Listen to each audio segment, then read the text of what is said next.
Good morning students. आज हम बात करेंगे आपके पार्ट 2 में।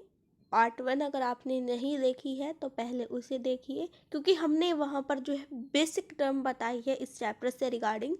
जो है आपका क्या था, भूल गए? इंडियन इकोनॉमिक डेवलपमेंट में बात कर रहे थे हम, करंट चैलेंजेस की। तो वहाँ पर था एम्प्लॉयमेंट के टॉपिक से रिगार्डिंग। तो आज हम बात करेंगे, हेडिंग डालिए नोटबुक में।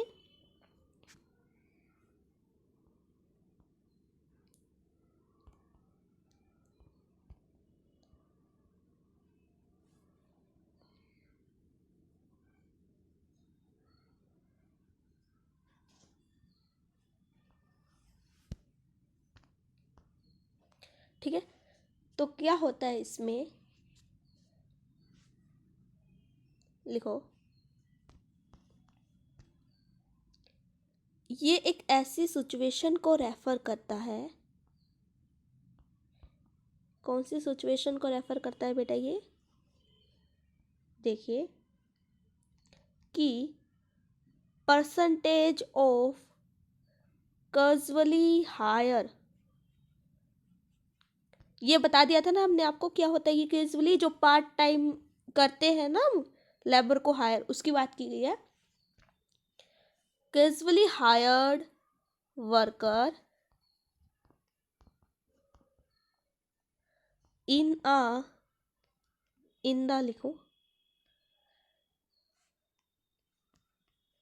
Total workforce tends to rise। ठीक है,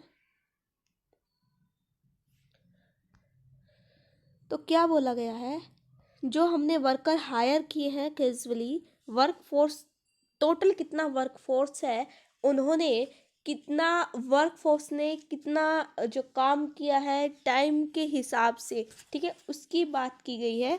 इवन जो स्किल्ड है वर्कर है किसकी, अर्बन एरिया की, उसको स्ट्रगल करना है regular jobs due to massive employment unemployment. देखिए, इतना ज़्यादा अनएम्प्लॉयमेंट होने के कारण कंट्री में अगर ज़्यादा अनएम्प्लॉयमेंट होगा, एक सिचुएशन पे बात करें, तो वहाँ पर जो आपके स्किल्ड वर्कर हैं जिसको काम अच्छे से आता है अर्बन एरिया में, तो उन्हें अगर रेगुलर जॉब करनी होगी तो उसे जो है रेगुलर जॉब के लिए बहुत ज़्यादा स्ट्रगल करना पड़ेगा। ठीक है, उसकी बात की गई है। तो यहाँ पर जो है राइज ओवर टाइम, ठीक है, ये बढ़ता रहेगा टाइम के हिसाब से। जो आपका वर्कफोर्स है, जो जो वर्कर है, वो उनका जो परसेंटेज है वो इतना बढ़ेगा हायर्ड वर्कर का, कि जिससे कि आपका जो वर्कफोर्स है वो क्या होंगे, वो बढ़ने लगेंगे। ठीक है, टोटल वर्कफोर्स, उसके परसेंटेज की बात की गई है।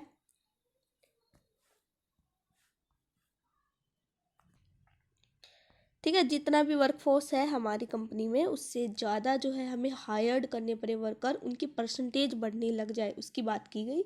ये हमने क्लियर किया।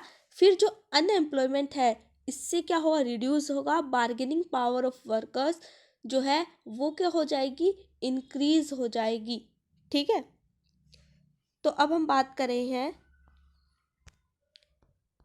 इनफॉर्मेशन, नहीं वो तो हमने बता दिया था ना कि क्या क्या था एम्प्लॉयमेंट के, उसमें बता दिया।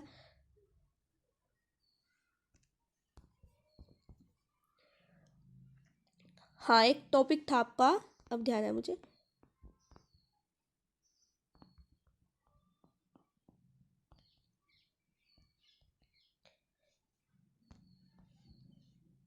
Informalisation of employment.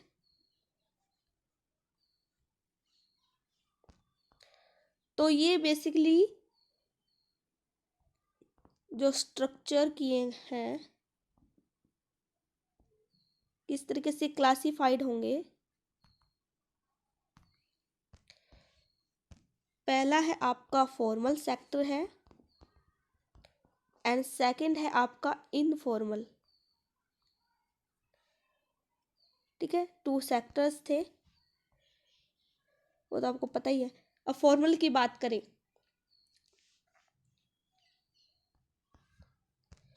जो फॉर्मल है,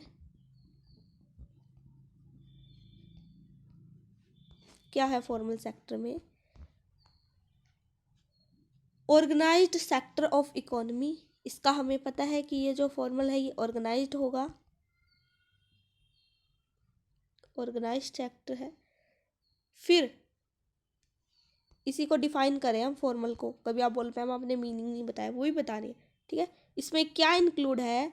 ऑल पब्लिक एंड प्राइवेट, ठीक है, जो पब्लिक एंड प्राइवेट एस्टेब्लिश हुए हैं अब तक, क्या सेक्टर्स की बात की गई है, विच हायर 10 और मोर वर्कर, जो हायर करते रहते हैं अपने बिजनेस में, ठीक है। प्राइवेट और पब्लिक कंपनीज की बात कर ली जाए, चाहे सेक्टर्स में ही आएगा ना।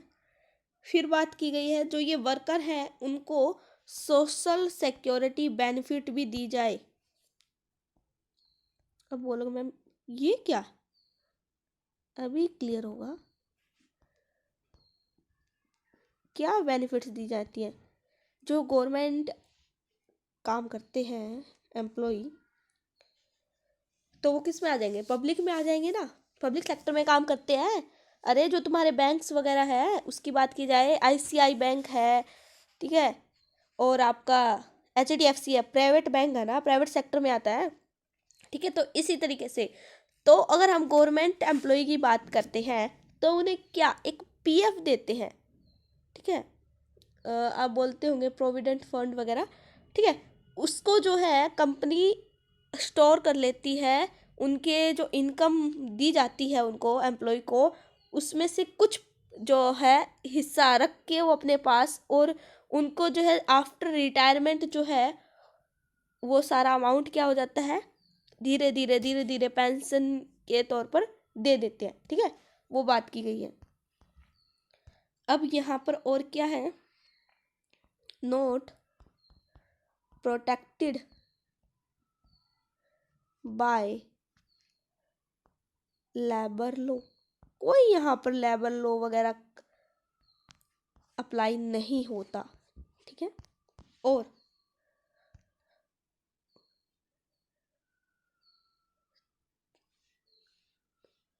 इसीलिए हम क्या कहते हैं, ये जो सेक्टर्स हैं are called formal worker sector, ठीक है। क्लियर हुआ आपको? इसका पिन पॉइंट ज़्यादा है, ठीक है।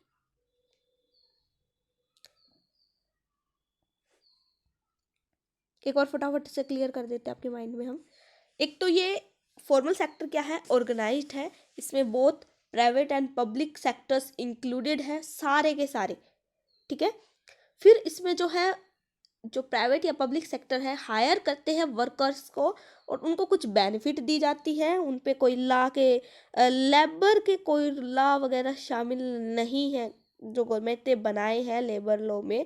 जैसे कि आप बोल सकते हैं कि जो अभी था ना, जो 10 साल से कम जो बच्चे थे उनको जो है कंपनी में काम नहीं करने दिया जाता था ना, कुछ ऐसा जो है लॉ आया था। और आज भी है एम्प्लाई है कि अगर वो करते हुए दिखते हैं तो उनके जो वर्कर हैं, ठीक है, उनके जो जिन्होंने हायर किया है उन्हें, उनके जो है खिलाफ एक्शन लेती है ना गवर्नमेंट। तो इस तरीके के कोई लॉ वगैरह वो जो यहाँ पर इम्प्लीमेंट नहीं होते हैं, ठीक है। और जो है ये सभी जो चीज़ें हैं उन्हें मिलाकर हम क्या बोलेंगे, ये आपका क्या बन जाएगा, फॉर्मल सेक्टर के वर्कर के बारे में है ये सारा चीज़। तो अब हम बात करते हैं आपके इनफॉर्मल, क्या हो गया,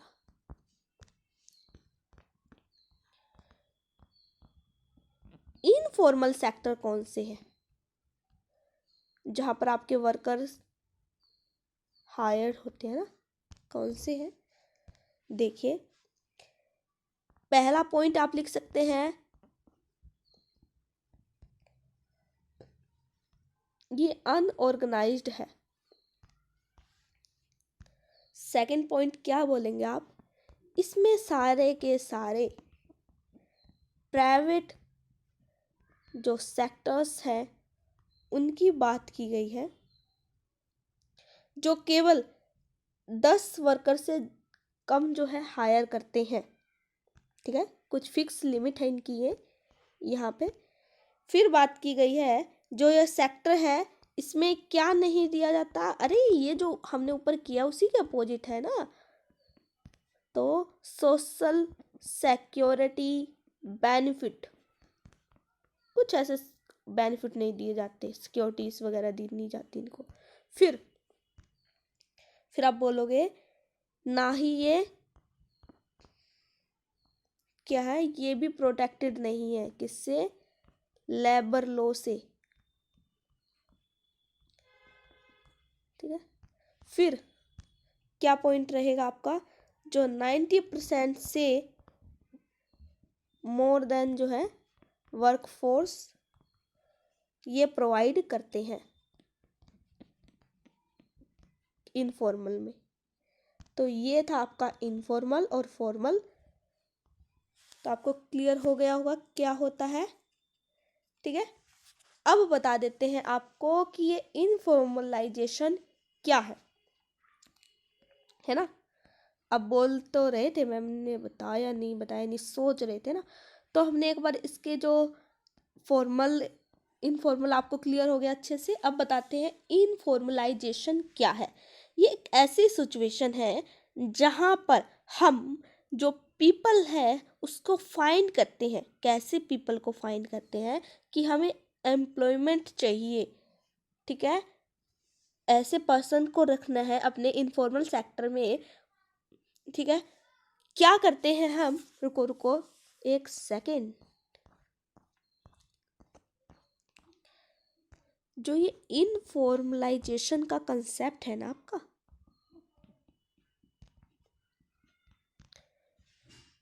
क्या होगा इसमें? इसमें हम ये देखेंगे ऐसे पीपल कैसे, रुको, ये जो पीपल हैं उनको ज़्यादा तो हम किस में रखें? अभी देखा हमने इनफॉर्मल सेक्टर में लगाए, और लेस किस में रखें? फॉर्मल सेक्टर में। ठीक है, क्या दे उनको? काम दे। ठीक है, जिससे कि क्या होगा, इस तरीके से क्या होगा, यानी कि ऐसा क्या रीज़न है कि हम इनफॉर्मल में ज़्यादा रखें फॉर्मल में कम रखें? देखो, जो इनफॉर्मल है वहाँ पर हमें किसकी है? कम क्वालिफिकेशन की ज़रूरत है। ठीक है, तो जिनकी कम क्वालिफिकेशन है उनको यहाँ पर हम ज़्यादा रख सकते हैं, और जिनकी हाई क्वालिफिकेशन है, हाई फॉर्मलिटीज़ वगैरह है, तो उनको क्या दिया जाए? जॉब दी जाए। किन में दी जाए? फॉर्मल सेक्टर्स में दी जाए। अब आपको अच्छे से क्लियर हो गया होगा कि क्या बताना चाह रहे थे हम। ठीक है, तो हम बात करते हैं अनएम्प्लॉयमेंट की। तो अब बोलोगे मैम ये क्या है? अरे इसी के बारे में बात हो रही है, ये सारा जो चैप्टर है इसी से रिगार्डिंग है। ठीक है, जो अनएम्प्लॉयमेंट है ये बोल रहे हैं ऑल दोज हु आर आप लिख देना पूरी स्पेलिंग। ठीक है, willing and able to work at existing wage rate but यहाँ पे क्या कंडीशन आ जाती है, बट डजंट गेट क्या है, वर्क।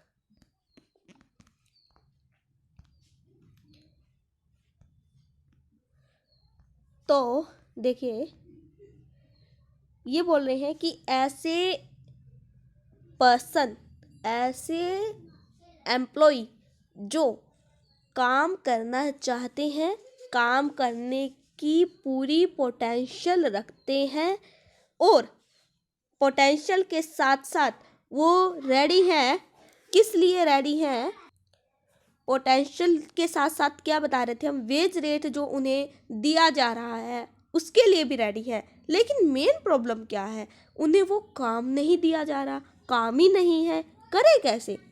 ठीक है, जो उनके पास क्वालिफिकेशन इतनी सारी है, सभी चीज़ें होने के बावजूद वो जो है काम नहीं मिल पा रहा है उनको, तो वो आपका अनएम्प्लॉयमेंट की सिचुएशन आ जाती है। जैसे कि अगर हम इंडिया की बात करें तो गवर्नमेंट ने एक नई जो है अनएम्प्लॉयमेंट को जो है बिल्कुल ही रिड्यूस करने की कोशिश करने के लिए एक नई स्कीम लगाई है, मोस्टली बच्चे जानते भी होंगे, सक्षम। ठीक है, जिससे कि जो ऐसे पर्सन जिनको क्वालिफिकेशन है, ग्रेजुएशन लेवल की है, पोस्ट ग्रेजुएशन लेवल की है, तो अगर उन्हें कहीं पे जो है अभी करंटली अगर उनको जॉब नहीं मिल पा रही है तो वो क्या कर सकते हैं, वो जो है अपने काम को, ठीक है, बता सकते हैं कि हम जो है रेडी हैं काम करने के लिए, और उनको जो है एक फॉर्म फिल करना होता है, वो सारी जो है इंफॉर्मेशन उनको बतानी होती है, फिर उसके बाद में उनको जो है क्या हो जाता है, काम दे दिया जाता है उनको, जो उसके बदले क्या दिया जाता है, सैलरी या वेजेस जो भी है वो दे दी जाती है।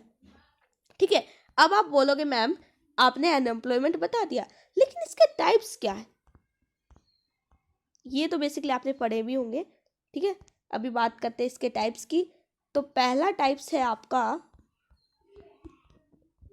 डिस्गाइज्ड अनएम्प्लॉयमेंट, और ये आपका टास्क है बुक में से करने का। ठीक है, हम इसको डिफाइन कर देते हैं क्या है, आपको बुक में से पढ़ना है, नहीं समझ में आता है तो कमेंट सेक्शन में बताना है कि हमें मैम ये पॉइंट नहीं समझ में आया है। ठीक है, तो हम जो है क्लियर करने की कोशिश करेंगे दोबारा से इसको, अगर नहीं आया है, लेकिन कोशिश यही रहेगी कि आपको एक ही बार में माइंड में क्लिक हो जाए कि हाँ होता क्या है ये। तो अनएम्प्लॉयमेंट या हिडन अनएम्प्लॉयमेंट की बात हो रही है यहाँ पे, डिस्गाइज्ड क्या है। ठीक है, इसमें जो नंबर ऑफ वर्कर है वो एक जॉब के लिए, ठीक है, ज़्यादा से ज़्यादा जो पर्सन है रिक्वायर है किसी पर्टिकुलर जॉब के लिए, ठीक है, उनके पास क्वालिफिकेशन भी है। देखो क्या कहना चाह रहे थे यहाँ पे ये बोल रहे थे कि हम ना जो है पर्सन की ज़रूरत तो कंपनी में कम है। ठीक है, सपोज दैट कोई कंपनी है उसमें कितने 15 जो है एम्प्लॉय की ज़रूरत है, और हमने हायर कितने किए, लगाए कितने एम्प्लॉयज़, अपने उसमें 25 लगा दिए, इतने ज़्यादा। ठीक है, कि हाँ हमें जॉब देनी है, हमें जॉब देनी है, पहले तो ऐसा कर दिया। फिर क्या होगा, कुछ पर्सन जो है उन्हें फिर उनके पहले तो काम दे दिया, काम करवाया 1 महीना 2 महीना, फिर उसके बाद क्या किया, उनको हटा दिया। फिर कितने छोड़ दिए उन्होंने कंपनी में, फिर जो है हमने बोला ना कि 15 थे, 15 एक्स्ट्रा रखे, तो फिर उसको जो एक्स्ट्रा जो रखे हैं ना, जो काम कर रहे हैं आपके एम्प्लॉय, उनकी जो यूनिट है वो 0 के बराबर हो जाएगी। ठीक है, वो उस सेम काम को कर रहे हैं, सेम जॉब को कर रहे हैं। ठीक है, काम तो कम है लेकिन पर्सन ज़्यादा है, तो फिर क्या होगा, वो काम जल्दी हो जाएगा, तो फिर उनकी ज़रूरत क्या होगी, वो जल्दी पूरी हो जाएगी। तो फिर जब वो काम पूरा हो जाएगा, ठीक है, उन जो एक्स्ट्रा पर्सन है उनकी ज़रूरत ही नहीं थी उस काम के लिए, इतने ज़्यादा हायर कर लिए, इतने ज़्यादा लगा लिए, तो फिर वो क्या है, उनकी प्रोडक्टिविटी क्या रहेगी, 0 रहेगी। फिर उनको क्या होगा, वो हटा देंगे उनको। ठीक है, तो ये है आपका ये पॉइंट। अब नेक्स्ट पॉइंट की बात करते हैं आपके फिक्शनल अनएम्प्लॉयमेंट। फिक्शनल अनएम्प्लॉयमेंट की बात करते हैं बेटा, तो यहाँ पर आपका आता है टेम्प्ररी, जो बेसिकली टेम्प्ररी बेसिस पर लगाए जाते हैं। ऐसे एम्प्लॉई जो टेम्पररी उस पे क्या रहेंगे, एक पीरियड पे तो वो क्या करते हैं, काम करते हैं एक पर्टिकुलर मंथ में, और फिर क्या होता है, अगले उस पे उनको काम नहीं मिलता है। जैसे कि इसकी प्रॉपर डेफिनेशन ये रहेगी कि exit during the period when worker one job and another join the other. ठीक है, एक पर्सन उस काम को करेगा फिर उसके बाद दूसरा करेगा। इस तरीके से जो पर्सन मूविंग और चेंजिंग ऑक्यूपेशन, उनका जो काम है वो सारा क्या हो रहा है, चेंज हो रहा है। ठीक है, कोई उस काम को कर रहा है, पहले जो उस काम को करता था उसको हटा के दूसरा पर्सन लगा दिया, ठीक है, कुछ समय के लिए, तो वो है आपका फिक्शनल अनएम्प्लॉयमेंट। तो अब हम बात कर रहे हैं आपके सीजनल। इसका तो बेसिकली बच्चों को पता ही होगा क्या होता है ना, सीजनल अनएम्प्लॉयमेंट। ये कैसी सिचुएशन है ना, कैसी कंडीशन है इसमें। तो इसमें ये रहेगा कि जो अनएम्प्लॉयड ड्यूरिंग फ्यू मंथ, कुछ समय के लिए उन्हें क्या है, काम नहीं मिलता है। ठीक है, कुछ टाइम के लिए। ठीक है, ऑफ सीजन ये भी बोल सकते हैं आप। ठीक है, एक ईयर में सीजनल ही वर्क करते हैं। ठीक है, अदर वर्ड में हम बोल सकते हैं कि सर्टेन सीजन में, जैसे कि हम बोल सकते हैं कि हाँ फार्मिंग का काम है। ठीक है, जैसे कि हम बोल सकते हैं ना, जब गेहूं की कटाई होती है, ठीक है, वीट क्रॉपिंग होती है, तो उसके लिए जो एम्प्लॉय लगाए जाते हैं उस टाइम पे तो लगा दिए जाते हैं, लेकिन फिर उसके बाद क्या उनकी ज़रूरत पड़ती है, जो है अप्रैल मंथ में, मार्च या अप्रैल के मंथ में जब हम वर्कर को लाते हैं, लेबर को लाते हैं फील्ड में वीट क्रॉपिंग के लिए, तो उनकी जो है क्या दोबारा से नीड होती है कि भी उसको बार बार, एक बार जब वो क्रॉप हो गई, पूरी की पूरी फसल जो है, जो फील्ड है वहाँ से गेहूं की कटाई होगी अच्छे से, फिर दोबारा से, ठीक है, उसी को काम मिलेगा, वही काम मिलेगा कि भाई अब आपको जो है मार्च अप्रैल में करवा लिया, आपको क्या करना है, इसी काम को क्या करवाना है, इसी प्रोसेस को अगले मंथ में भी महीने करना, उससे अगले महीने भी, ऐसा रेगुलर काम नहीं रहेगा ना भाई। तो इसका आपको पता है ना, आपने जो पढ़ी अपनी क्लासेस में कि इस जो है सीजन की जो फ्रूट्स हैं, फल हैं, सब्जियां हैं ना, ये सभी जो चीज़ें हैं आपके वेजिटेबल वगैरह, उनका एक टाइम पीरियड होता है कि इस टाइम से ये जो फसल होती है और उस टाइम के लिए वो फसल होती है। सीजनल वाइज जो काम होता है उसकी बात की गई है। कहीं पर जो है इंडस्ट्री में और क्या होता है आपका कि प्रोडक्शन एंड एम्प्लॉयमेंट की है, इंडस्ट्रीज में है जहाँ पर डिमांड है, प्रोडक्शन है, टूरिज्म का काम है। ठीक है, ये सभी चीज़ें हम बात कर रहे हैं। फिर हम बात करते हैं आपके नेक्स्ट पॉइंट की, वो है ओपन अनएम्प्लॉयमेंट।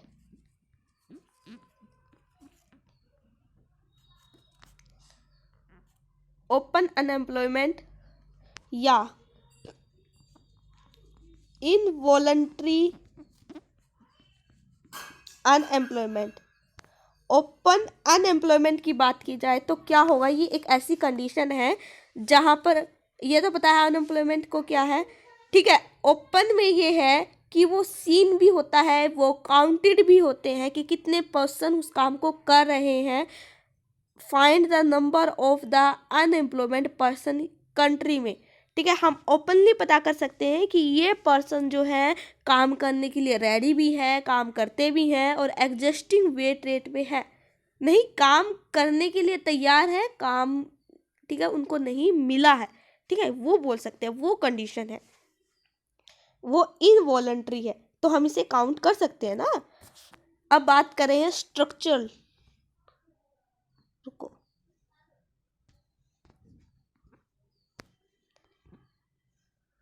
क्या हो गया, स्ट्रक्चरल अनएम्प्लॉयमेंट, ये रेफर करेगा आपका कि मिसमैच हो जाए स्किल किसी पर्सन का, जो वर्कर है जो ऑफर हो रहा है उसको काम, उससे।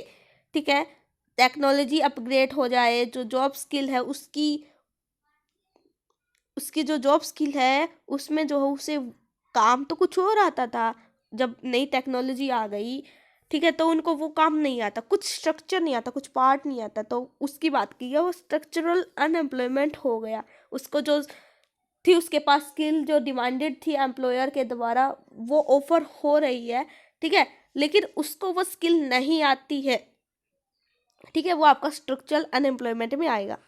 जैसे कि आज के टाइम पे हम बोल सकते हैं decrease in demand of typewriter. जो आपके कोर्ट में आप जाते थे तो वहाँ पर एक टाइपराइटर होते हैं ना, कि जो आप बोलते हैं सारा का सारा वो लिखते हैं ना कि पूरे के पूरे प्रिपरेशन में, कि वही जो भी आपकी शिकायत है या कुछ भी है, टाइपराइटर होता है जिसपे पूरा का पूरा टाइपिंग की जाती है एक पेज पे, ठीक है, उसकी अब ज़रूरत नहीं है, टाइपराइटर इंडस्ट्रीज की ज़रूरत नहीं है। किसके कारण? टेक्नोलॉजी के कारण। अब किससे कर लेते हैं आप? कंप्यूटर से कर सकते हैं ना, ठीक है, यही बात की गई है। तो नेक्स्ट पॉइंट की बात करते हैं आपके साइक्लिकल अनएम्प्लॉयमेंट। एक साइकिल की तरह काम होगा यहाँ पे, ठीक है, क्या होगा? बिजनेस साइकिल आपको पता है बिजनेस साइकिल क्या होता है? बिजनेस साइकिल है, बिजनेस साइकिल को अभी ड्रॉ करके दिखा देते हैं,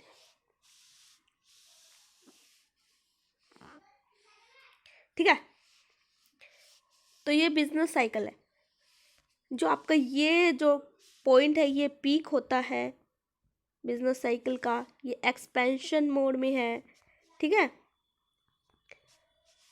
ठीक है, ये आपका ट्रफ है, ये बिल्कुल डिप्रेशन पॉइंट है, फिर दोबारा से एक्सपेंशन है, फिर पीक है, ये इसका बिजनेस साइकिल का पूरा ड्रॉ, ठीक है। रिकवरी भी होता है एक पॉइंट पे, जब यहाँ पे रिकवरी भी यहाँ रिकवरी आ जाता है, ठीक है। तो बोल रहे हैं कि अप एंड डाउन्स हो रहे हैं, दिख रहा है आपको इस ग्राफ के थ्रू। तो बिजनेस में अप एंड डाउन के साथ साथ में फ्लक्चुएशन भी बोल सकते हैं आप इसको, ठीक है, इकोनॉमी भी होती रहती है, ठीक है। तो साइकिल मूवमेंट है कि एक टाइम पर रिसेशन हो जाए, एक टाइम पर जो है हाई डिमांड हो जाए किसी चीज़ की, बूम पीरियड आ जाए, कहीं क्या हो जाए रिसेशन क्या होता है? मंदी आ जाना, बिल्कुल कम हो जाना उस चीज़ की डिमांड। बूम यानी कि अचानक से डिमांड इतनी ज़्यादा हो जाना, ठीक है, वो आपका साइकिल अनएम्प्लॉयमेंट है। जैसे कि आप बोल सकते हैं ना, सीजन में नवरात्रि का फेस्टिवल है ना, उसमें जो है ज़्यादा डिमांड रहती है, मार्केट में आप देखोगे प्रोडक्ट्स की क्या क्या डिमांड हो जाती है ना, जो पूजा की जो सामग्री वगैरह है उन सभी चीज़ों की, ठीक है, ये सभी चीज़ें हैं, ठीक है। विंटर के क्लोथ्स की बात कर लो आप विंटर के क्लोथ्स अब इसी टाइम पे जो है नीडेड है ना, ये तो नहीं है ना कि आप समर में भी विंटर की ड्रेस पहन के घूमोगे, पॉसिबल ही नहीं है ना ये सभी चीज़ें, ठीक है। तो एक पीरियड में ही पॉसिबल है ये कि हाँ ये टाइम पीरियड आएगा तभी ये हो सकती है। अब बात कर रहे हैं एजुकेटेड अनएम्प्लॉयमेंट।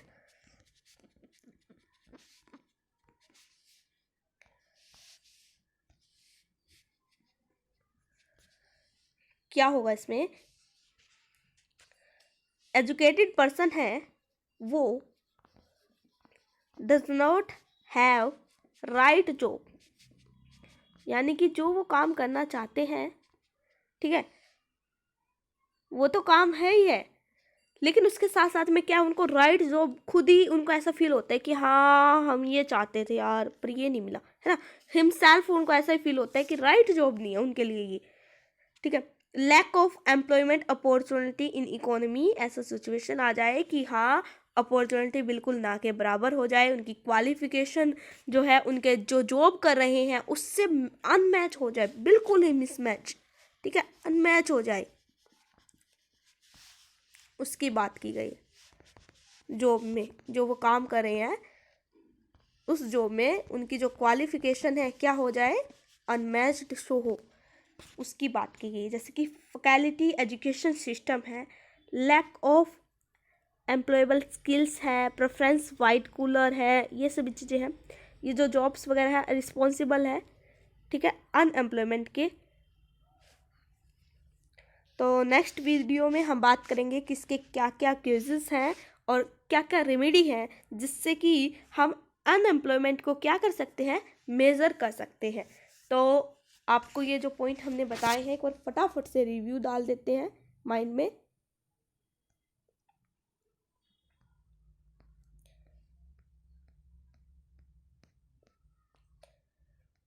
ऐसा तो है ना कि साथ साथ आप लिख रहे हो ना, ऐसा तो नहीं है कोई नहीं लिख रहा।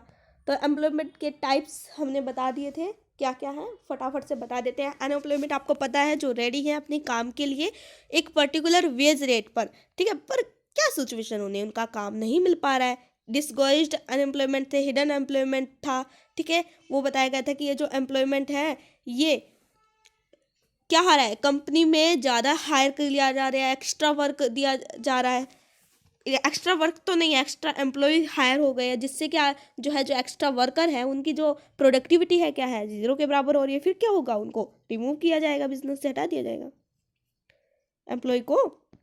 फिर फिक्शनल यानी कि टेम्पररी है कि हाँ ये पर्टिकुलर टाइम तक ही काम करना है इनको, फिर उसके बाद उनको क्या किया जाएगा, कंपनी से एग्जिट किया जाएगा। फिर सीजनल है कि कुछ महीने के लिए वो काम करेंगे, उसके बाद उनको काम नहीं करने दिया जाएगा बिजनेस में, ठीक है। फिर ओपन इकोनॉमी एम्प्लॉयमेंट जहाँ पर हम काउंट कर सकते हैं, हाँ इतने एम्प्लॉयमेंट है हमारी इकोनॉमी में, ठीक है, ओपन है, ये सबको शो होगा, सबको दिखाई देगा। ये कोई ज़रूरी नहीं है कि इसके लिए ज़रूरी सर्वे किया जाएगा ना, ये पता लग जाएगा अपने आप बिजनेस में। इकोनॉमी की बात है। फिर स्ट्रक्चरल है कि भाई हाँ यही है, स्ट्रक्चरल बताया था ना हमने, क्या था अपने माइंड पे डालो थोड़ा सा जोर, याद करो क्या था स्ट्रक्चरल में, हमने क्या बताया था आपको। इसमें ये बोला गया था कि जो आपके अनएम्प्लॉयमेंट में जो भी आपके वर्कर हैं उसको एक, यानी कि ये था कि हाँ ये काम करना है और उस पर्टिकुलर उसमें वो काम क्या है वो नहीं कर पा रहे हैं, ठीक है। सबसे अच्छा एग्जाम्पल क्या था आपका यहाँ पर, टाइपराइटर का नहीं बताया था हमने कि कंप्यूटर वगैरह की अब नीडेड हो गई, जिसके के कारण जो टाइपराइटर जो काम कर रही है उस पे उसकी डिमांड बिल्कुल ही लो हो रही है, तो मिसमैच हो रहा है ना उनका सारा का सारा, जो स्किल्स वगैरह थी उसकी बात थी, वो पॉइंट था यहाँ पर, ठीक है। फिर है साइकिल अनएम्प्लॉयमेंट, फिर आपका साइकिल है कि यहाँ पर एक साइकिल होगा पर्टिकुलर, किसी टाइम पीरियड पे ये काम होगा। फिर एजुकेटेड जो एम्प्लॉयमेंट है अनमैच्ड हो जाएगा उनके जॉब से। तो आई होप आपको समझ में आया होगा। तो नेक्स्ट वीडियो के लिए तैयार रहे और अपना काम जो है टाइम पे पूरा करें। ऑल द बेस्ट अपनी प्रिपरेशन के लिए।